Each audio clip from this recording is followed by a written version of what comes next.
देवराज news, जनतेचा आवाज जनतेसाठी। देवराज न्यूजला सबस्क्राईब करा आणि बेल आयकॉनवर क्लिक करा। चांदवड नगर परिषद निवडणुकीदरम्यान संभाव्य ईव्हीएम गैरव्यवहारासंदर्भात एक ऑडिओ क्लिप सोशल मीडियावर व्हायरल झाल्याने परिसरात मोठी खळबळ उडाली आहे।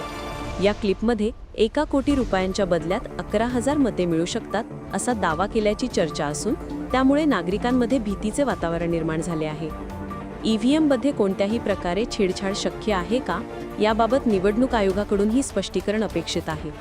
तपास पूर्ण झाल्यानंतरच या दाव्यांबाबतचे वास्तव स्पष्ट होणार आहे। या प्रकरणामुळे राजकीय वर्तुळात चर्चांना उधाण आले असून काही पक्षांनी या घटनेची सखोल चौकशी करून निकाल जनतेसमोर आणण्याची मागणी केली आहे। याबाबत शासनाची पुढील कारवाई काय असेल याकडे सर्वांचे लक्ष लागले आहे। 100च्या प्लस गेलो का नाही आतापर्यंत आम्ही कुठं? अहो 1000 वाटते तुम्हाला, मी 1000. अहो कुठं 1000 तर काय 1000 मध्ये विषय नाही ना भाऊ।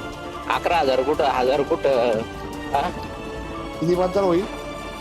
म्हटलं 11,000 नाही, आपला तुमचा उमेदवार निवडून येणार आहे ना। आमचे 1000 कुठं लागायचे आमचे?